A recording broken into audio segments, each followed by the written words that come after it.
Before the success stories, the progress, there was you. You who made a choice to grow, to inspire, to overcome your own challenges. At NASM, we're in service of your limitless potential because when you keep growing, we all get stronger. And we'll never stop making your journey our mission. Join the fitness leader. Become a fitness leader. Become a certified personal trainer.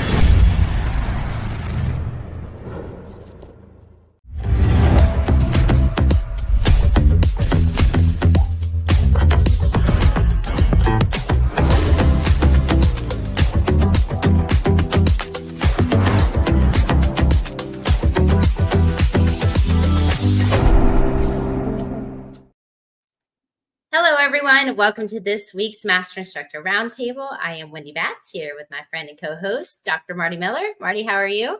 I'm great, Wendy. How are you doing today? I am great. We will have a special guest, but before we get into why we're bringing on this guest, Marty, the PES, you and I both know this is like one of my favorite things, favorite courses. I love teaching the workshop. And for those of you guys that don't know this, the PES course was the first NASM certification and actually the first introduction to the OPT model before they even redid the CPT and then brought in the corrective exercise specialists. Or specialization, I should say. So we do have an updated version. Marty, you know this. I am currently in the process of going through it myself. I'm on chapter 10 and I love the new content, but I cannot do it justice. So I'm going to go ahead and bring in our special guest, Ian Montel. He is joining us. He is part of NASM's, what do I even say? You're the NASM Business Product Manager, Ian, but you were the product manager for the PES specifically, correct? Yes, I was. So recently updated my role. I'm now a business product owner. As of 3 weeks ago, I was the product manager working on this particular course. So we are super excited to have it out and ready for everybody to see it. That's awesome. Wendy and I have been waiting, obviously being instructors. We knew this was coming and we keep asking when. So the time is now. So we're excited. But even before we get into specifics about the new version of the PES, we get asked this a lot. So can you shed a little light on why we updated the course, how frequently, at least maybe this course gets updated or other courses, and when was the last time the PES was updated? Yeah, so this one was long overdue for our larger courses. So CES, PES, CPT, the newer ones of the same ilk, CNC, CSNC. Those ones we usually have a 5-year update cycle that we like to keep those on with annual updates that may include new functionality within the course, some new science information. But really, we want to make sure that everything we're putting out is going to keep the professional up to date with the latest and greatest as far as science and application goes with the content. And this one was last updated in 2019, I believe. So overdue for that major update. The last revision wasn't as big as we would have liked it to have been. So this one was a major undertaking and one that I'm very proud of, but we at NASM are really excited to have out there for everyone. 100%. And it was overdue for sure. But Ian, the content so far, like I said, I'm still not there yet. I know it's 24 That's awesome. chapters. Yep, I'm on chapter 10. So all the different lessons and everything that I've seen so far, super stoked about it. But can you talk about, because Marty and I both have worked with professional athletes. We talked about that. It's kind of how we got into even training and doing what we're doing, especially with NASM. So with us having that background in performance enhancement and really working with that type of population, I often hear like, oh, maybe I shouldn't do the PES because I work with the general population or youth athletes. So can you kind of talk about who is the PES appropriate for? And in my opinion, why everyone should go through the content? Yeah, this was a little bit of my own background. This was the first course that I took through NASM. I actually took it while I was going through my master's over at AT Still University. And it was absolutely clear to me from the first time I opened the book in that particular course that this content and information is for everybody. It is obviously designed with the athlete in mind, but everybody's an athlete at the end of the day. We all have to move right. We're all going to have our own needs for developing power, or having speed, agility, quickness. It's all going to be very individual and personalized, which was really the standpoint we wanted to take with this new version of the course. Is it's less about a team of athletes or a specific sport, and really getting down into evaluating the individual in front of you, taking a look at their history when it comes to training, their history in athletics, their history in the particular sport they're playing, all the way down to the actual position they're playing and the needs of that particular position. So when we look at it from that perspective, we can take that and apply it to my 70-year-old mom. While she's not out, running down a field or playing basketball at any significant level, she does have to have a level of balance and reaction to the world around her and her just everyday movements. She comes and visits.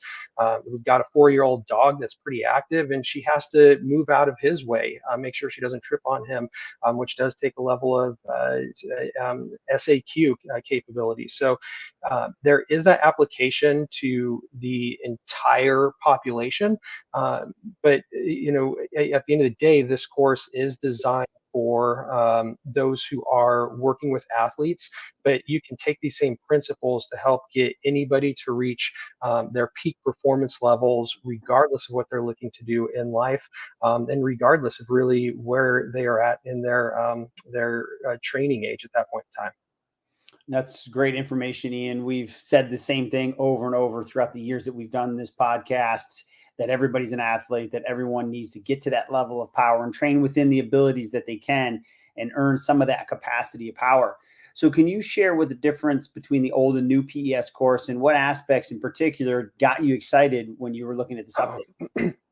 Yeah, so it was the first thing was really taking the approach of truly evaluating the individual who is in front of you. So some of the big updates we have is within the athlete intake, and it's some things that I think those of us who have worked in the industry for a lot of time take for granted and just understand how it is you're going to approach each individual athlete, but it hasn't really gone into the level of depth that's needed. So as I mentioned, how long has this athlete been in the sport they're playing?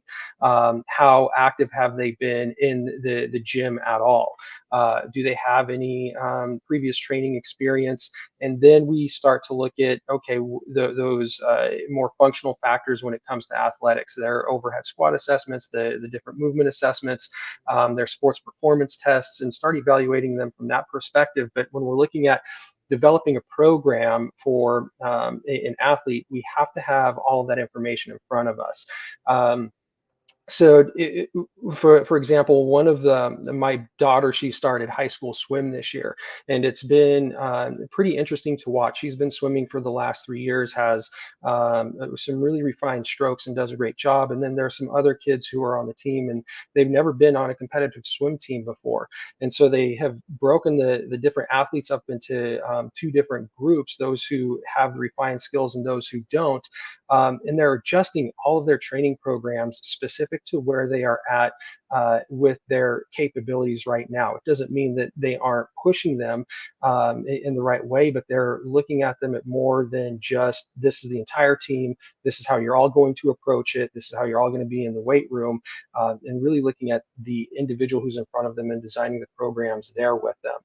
That was vastly different than my experience going through sports growing up, where it was, here's your weight program, get after it, and we didn't really have that.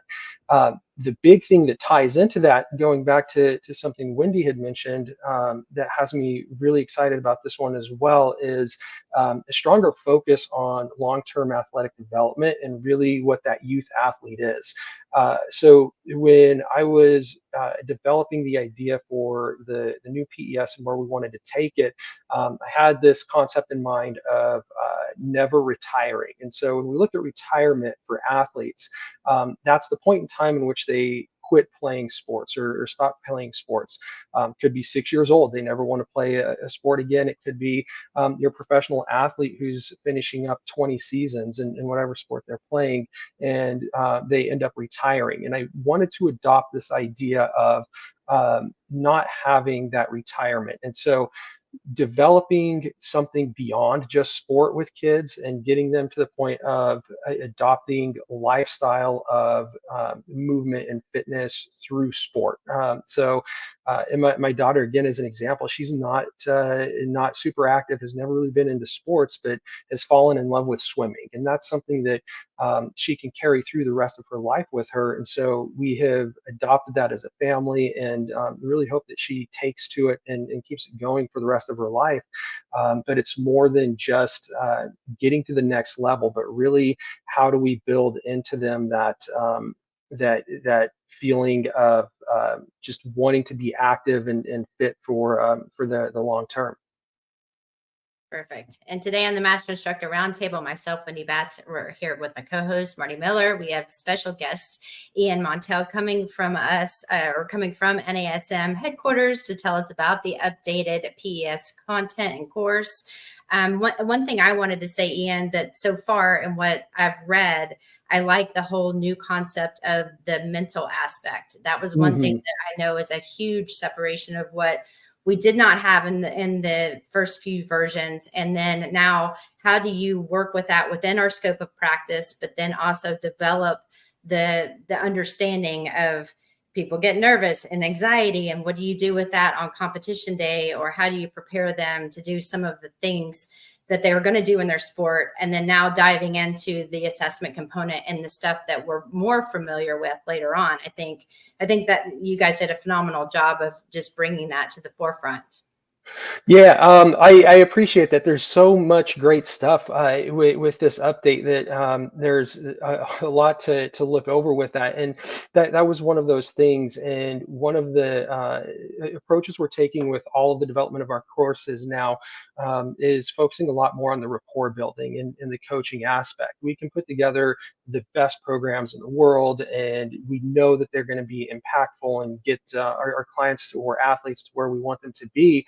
It doesn't do us any good if we don't have the buy-in from those individuals that we're working with and designing these programs for. And so that becomes the framework from which everything else gets built around. So really focusing more on the coaching piece. And when we're talking about those young kids, high school athletes, college athletes, you have to be able to come in and build the rapport with them, the expertise, and with that, begin to see them as not just athletes, not just clients, but really begin to see them as people with their own psychological makeups. And the vast majority of athletes we're going to be working with are going to be kids going through a variety of major life changes, whether it's the starting puberty in high school or the adjustment from high school to college, and what impact does that have as they become adults and take on more responsibility, to the pressures of competition and what happens if you don't feel prepared or you're overly nervous, you didn't sleep well last night. All of those things have a huge impact on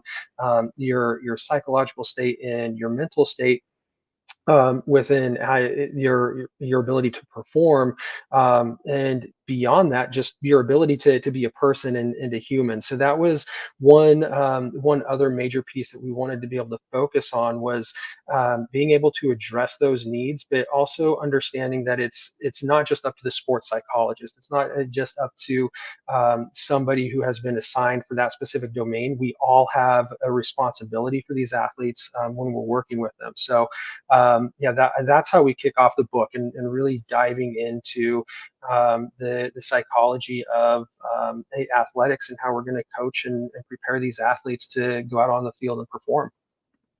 No, thanks for that, Ian, because that's critical, right? You could have the best science in the world, but if you can't understand how to speak to it and get people to connect with you, sometimes you don't get to apply that science. So leading into that, you guys did such a great job. Clearly, you had to select the authors very carefully.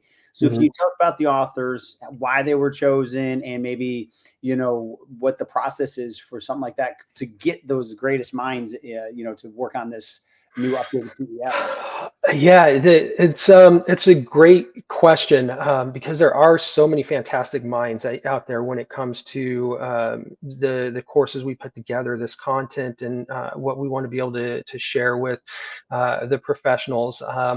And so we do go out and look for the top minds, but not just the top minds of performance in sports performance, strength and conditioning for this particular course, but the top minds in specific subject matter areas. So diving into who are the top minds in sports performance for anatomy and physiology, or sports psychology, sports nutrition, because we want to be very targeted with how it is we are getting the content pulled together, and then what we are presenting, because we do want to make sure that it is obviously up to date, in some ways very cutting edge, but also accurate and founded in the sciences we all want to make sure we have in place. We also want to make sure that we aren't just looking for researchers, and academics. I think a lot of other courses fall into that space of getting the top researchers and scientists to author for them.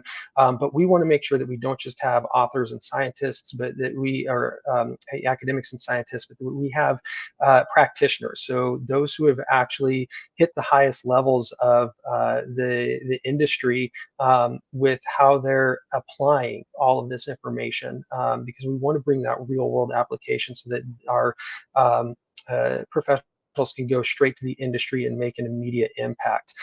So when we're looking at that, we get a lot of nominations from other professionals in the industry, from a lot of networking. Some come to us and say, hey, I've got this great idea for some content I'd like to be able to provide for you guys. And then our development team, Kyle Stoll and Brian Sutton on this particular course, they go through and interview, take a look at resumes and the history of the professionals that we're working with, and begin to vet them and make sure we're bringing in the top minds. And then from there, it's a little bit of, hey, can they write? Can they provide the content the way that we need it, and that kind of stuff. And so that's how it kind of comes together. But for this particular one, we got in people all across North America. We got in some folks from up in Canada with backgrounds in hockey and lacrosse. We've got folks who have worked over in the UK, so in the international space. We were fortunate enough to get in William Kramer, Dr. William Kramer, to help us out on some of the anatomy and physiology information. We've got Matt Jordan was another great one who we were able to bring in. He's a lot of fun. He does a lot of work with force plates, and actually some pretty interesting stuff as far as tracking athletes and their performance on some of the different tests, and then being able to project out how they're going to be performing and whatnot. So kind of some statistical analysis application and whatnot from his perspective. But just a lot of very specific subject matter experts for this domain that we were able to bring in and get done. Yeah, I think there's 23 different authors. I mean, you're looking down this list, like Brian Bernstein. If you guys don't know who he is, he's an athletic trainer, but he was over all of the Cirque. So Cirque du Soleil, all of the different athletes, and these gymnasts are amazing. They're flying, they're doing all kinds of crazy things, and to keep them healthy. And then, of course, Nick Winkelman, everyone pretty much knows of him, I think. And then, of course, there's two people I'm going to give a shout out to for my peeps, Brian Odie and Dr. Reuter. They're both teachers with me at Penn West. And so I have to say something. But then you have people like me and Ken Miller and Tony Ambler, right? And then, we did some of the peer reviewing, but Aaron Nelson, he was the head athletic trainer for the Phoenix Suns for many years, worked very closely with Dr. Clark when we first implemented the OPT model and brought it into NASM. And of course, I've got Mike Elliott. I could go on and on. When I was looking at this is amazing. And as I'm reading to the chapter, I'm like, I bet I know who wrote this part. So anyway, y'all did a phenomenal job choosing who you chose. And it just, so far, like I said, the content is awesome. But for those of you guys that have the older version and they're looking and thinking into, well, should I do this? And can you talk about some of the major changes in the scientific principles and methodologies between the old and the new? Or maybe there's really not any new changes. It's just the way that it's updated with the most current research. Yeah, I think the best way to put it is not changes, but more of an evolution in how we are looking at sports performance and its application across the board. So, for example, we have come in with the VT, the ventilatory threshold. That's a carryover from CPT, and just how it is we are applying aerobic training, not just to the general population, but to our athletes as well. So making sure that we are congruent in everything we're doing and what we're talking through between all of our courses. But I think fundamentally, one of the biggest areas that people have traditionally had a difficult time with was fitting the OPT model into some of these sports performance training models and periodization models. And so we've done a deeper dive into that specifically to make it easier to understand how everything fits together, how you can have more periodization and more customized programming, that the OPT model really can fit into a lot of different training models. It's just how it is you're going about applying it, and not just applying it blanket across the folds for a particular sport, but again, really applying it specific to the athletes that you're working with who are in front of you. So I think that's the biggest evolution. As I mentioned, not so much a change, but just a growth for us as NASM, a growth for the industry, and understanding feedback and what we see out there, where people are struggling and making this fit. So that's one of those things that I am really proud of. We've updated a lot of the stuff within Olympic lifting, how that applies specifically to athletes, which is a different take on things for us. We've also added in some new assessments, which are pretty cool. I want everybody to go in and take a look at. We've still got our core assessments and how those apply to everything, but looking beyond that so that you as the practitioner have a broader range of assessments to be able to pull from, to apply to specific sports, specific athletes, specific positions.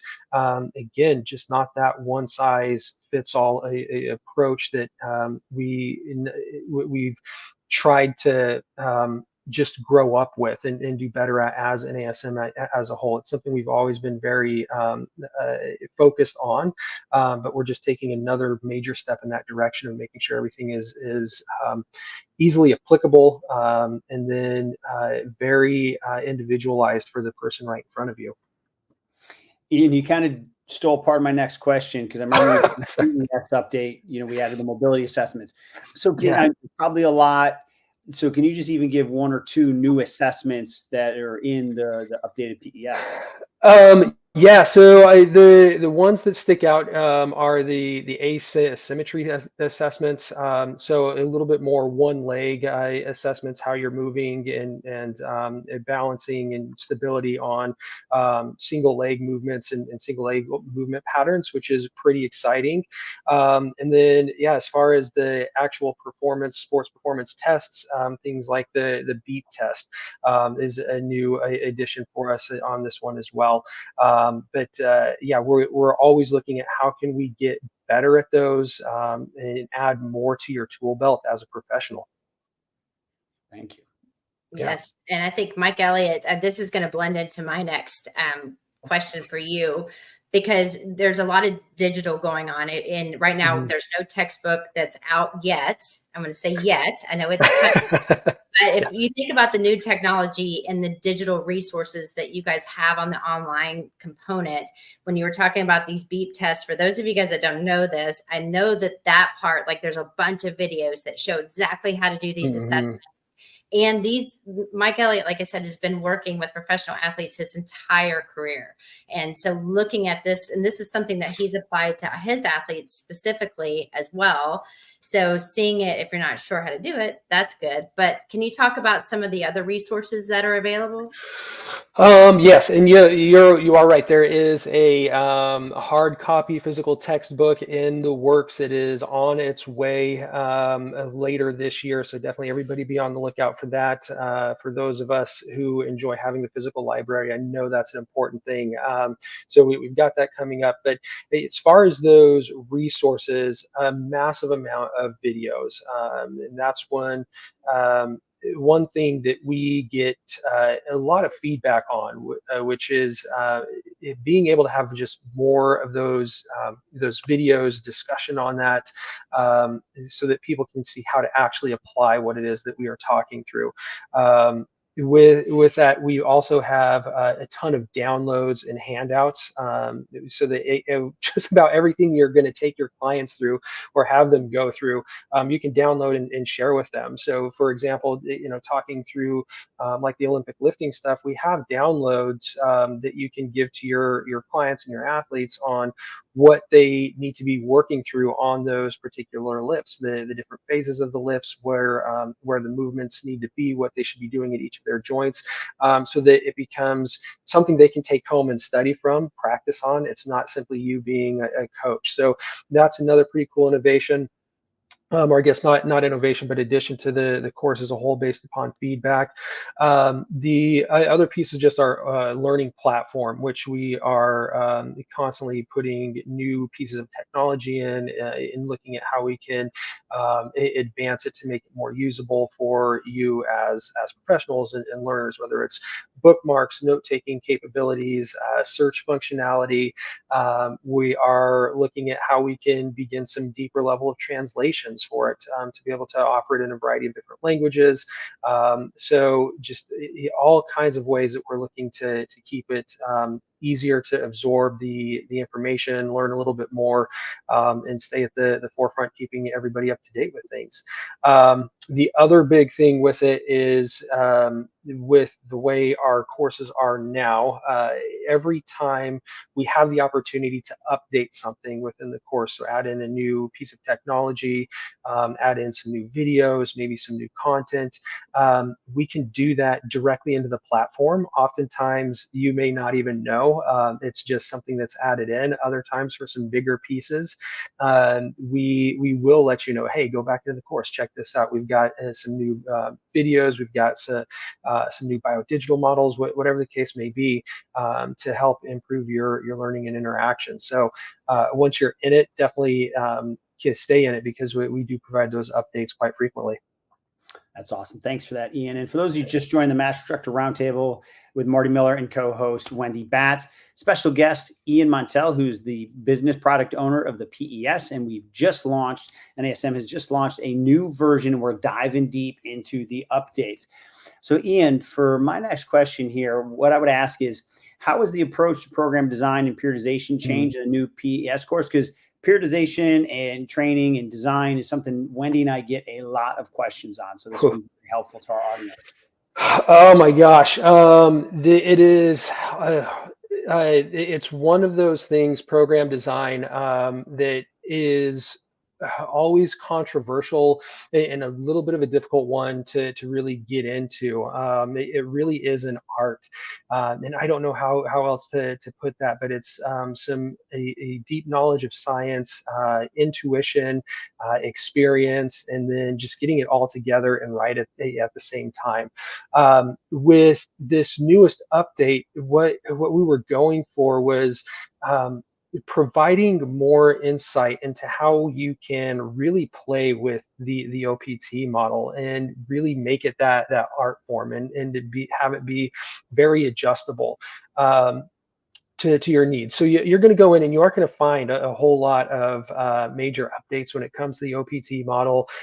It's the same one that we are all very used to, but it's more about how it is you are able to work with it and apply it, and a variety of settings. You know, even if you're working with a team of 5 athletes, all of them are going to have different needs. They're going to need different requirements on different days. But you can play with the model in order to get the best out of your athletes. So you may not stay in the same phase for 4 weeks. You may adjust it on a daily basis, in and out, depending on the week and what the athlete is showing you on that particular day. You may have to adjust on the fly. So it's really opening it up to more freedom and flexibility than we have done in previous versions of this. I think the other big component that we're bringing into all of it is more direct discussion on return to play post injury, and how do you take them from, okay, they've been released from injury, they've been released from rehab, now how do you work them back into a regular training protocol? You aren't going to throw them directly into the fire. You have to ease them into it and start working them back into how you are going to get them back to not just the training room, but to the field of play, and that's got to happen through a very specific process in periodization. So those are going to be the biggest updates, is just providing more, or I guess not providing for, because it's always been there, but giving more direction on the freedom that you really have as the professional designing these programs. So less about the technicalities of the OPT model and more about just how you can work with it. 100%. Marty and I always tell everyone it's not rigid. It is so flexible. And they're just like, no, it has to be this exercise right here. Like, who says that? Where in the book does it say this? You know, again, it's a guideline. It's a blueprint. It's always been a blueprint, but your athlete, your individual, whoever you're working with is going to dictate that based on the assessment that everyone should be doing and the reassessments. However, so the questions that I've gotten so far, I mean, obviously the PES was just recently released, and those of us that have been with NASM, including myself, forever, anytime NASM launches something new, we all want to go back into it. However, the questions that I'm getting in, and I would really love to hear your take on how do we explain this. I have my PES. I've had it as soon as the exam came out, because this is what I grew up learning. This is it. And again, started more in the PES realm. So if I already have my PES, I've gone through the content. I am currently going through the new content, and I know that there's another exam that's going to fit that content. So would I get continuing education? Is there something new? Does someone still need to take the test? Like, how does that work? Yeah, so for all of you PES veterans out here, out there, this is one of the things I'm most excited about. When we go through course updates, one of the things that we do have to do is evaluate how much of the course was actually updated, and how much of it is important for a former PES holder, former CES holder, to be able to advance their career and learn something new, be able to apply these concepts in a new way. And that will determine whether or not those individuals who already hold the credential are eligible for CEUs. With this one, there was no question in my mind that there was so much fresh content, so much new content, that there has been so much change with the sports performance industry, where we're at, what we know, how we're applying it to athletes, that you, number one, get brand new CEUs. So don't worry about that. You can maintain the PES, get updated CEUs. But beyond that, it's just the amount of information that you're going to get, new techniques, new understanding, new way of looking at things. I think it's almost like it's a new philosophy as far as what you are as a sports performance coach. And that's one of the things that you will notice through the course as well, is we refer to this professional as a sports performance coach, and for very specific reasons.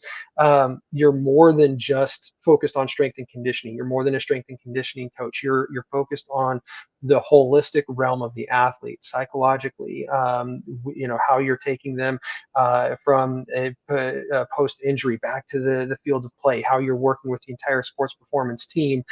You really, truly are coaching these athletes to be able to perform at their highest level. So we were very specific in that choice of terminology and referring to the professionals with this, but that's all tied into just where we're at in the industry, the new information we have, and then what's completely tied up within this course. So there's going to be new information for those veterans. I encourage you all to get in, take a look, and take away something new to continue moving the industry forward.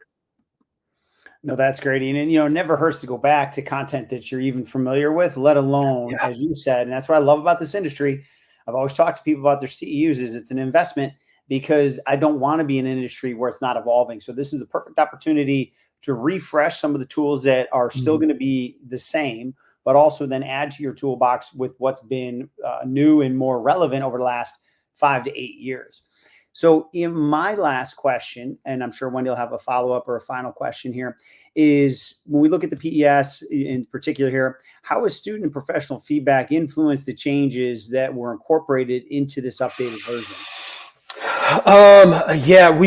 We always take that feedback. That's someplace we start from the get-go, whether it's talking to our professionals, master instructors, trainers who are out there actively in the industry, or our students. We're constantly taking that feedback, cataloging it, and so then when we do get to the course updates, we know where to look, and where we should be going forward with things.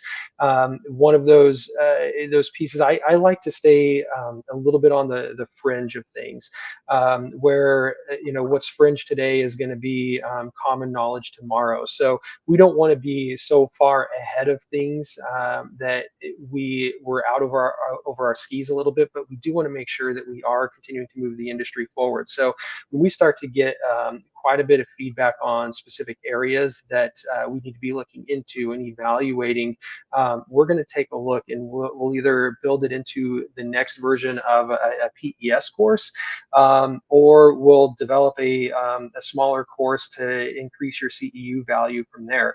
But that's talking at it from a big perspective and what we're looking at as far as the evolution of content. But we're also looking at it from even some technical pieces. So, whether it's taking in suggestions about how we could possibly implement virtual reality or augmented reality within our educational materials, or taking a look at how the evolution of AI and GPT models may influence how we're building courses in the future, or just some updates. Hey, it's some better ability to print from the course. We'll take that into account as well and begin to look at how we can begin to implement it into the courses. So we do have end of course surveys. And then we do also have other ways that you can contact us. We are always watching on social media, comment boards, those kinds of things. And then, of course, you can always contact us over at NASM too and just give us your ideas. But that's how we're really driving things forward, is listening to our professionals, and they're leading the way for us. Right. That's awesome. Well, Ian, really quick, if some of our listeners are part of NASM 1, the new platform that has all of our content in it, they get a discount, right, for the PES course? Yes, they do. I don't know what it is off the top of my head, but I can follow up with that. But yes, there is a discount associated with it if you are a part of NASM 1, to be able to access the course that way. Currently, we are running a 35% off promotion because it's Olympic season. So for all of those who are watching the Olympics out there, good time to take advantage of getting your updated PES as well. But yeah, I do know there's a discount for those NASM 1 members. Perfect. And my final question that I have for you, Ian, is, again, love the PES. If you guys can't tell, I love it. It's my favorite. But, I think that the CES is probably something that I use more often, but the PES is where I have just so much fun. But what is the biggest takeaway if you had to leave us, especially those that are kind of on the fringe of like, should I do it? Should I not? And they're not listening to me. What would you like to share with our listeners about Yeah, I'd say why not? What's it going to hurt to just go out and give it a try, right? It's very easy for me to talk about PES. Like you, Wendy, it's been just something I have loved since day one. It's part of why I got into the industry, is just the whole aspect of how can we improve human performance through improved movement. We have evolved vastly beyond that now, whether it's looking at improving through the mental health of athletes, the psychology of athletes. There's so much stuff out there with even the vision training and things that they've got going on with baseball now, using VR to train the hitters to identify pitches earlier. It is just fascinating if you are interested at all with how the body moves, how it works, and everything that goes into it. This is a good starting point to really dive into it. And I would assume that if you are into fitness, wellness at all, if you are following NASM in any kind of way, there's a natural propensity to be wanting to know more about just how we move. And that's really what the basis of the PES is how can you help somebody reach their peak performance? And there's a whole world of possibilities out there for us. Awesome, Ian. Thank you for your time today. Thank you for, I know this was years in the making, and your leadership in putting this together with all the great people that Wendy mentioned. And I'm sure we left some people out, but trust us that we know the content and the amount of work you put into it. So we want to thank everybody that had their hands into this. So thank you for joining us, and we will definitely continue to spread the word. So Wendy, another great topic, and I'm going to start the PES here shortly myself. Well, and I wanted just to mention, guys, if you don't even have our CPT and you're on like thinking that you have to have your CPT first, you don't. The PES, like I said, is where Marty and we got ours first. We dove in because they were in transition of the CPT before they brought in the model. And I waited until they brought in the model before I took my CPT. So I actually had my PES beforehand. But I'm telling you, through the content, they did a really great job outlining about the model. And so don't feel like you have to have a CPT first. So. Yeah, great point, Wendy. So for all of you that joined us today, thank you so much. Keep sending us your requests. You can know how to get a hold of Wendy and myself. But most importantly, we look forward to seeing you next week on the Master Instructor Roundtable.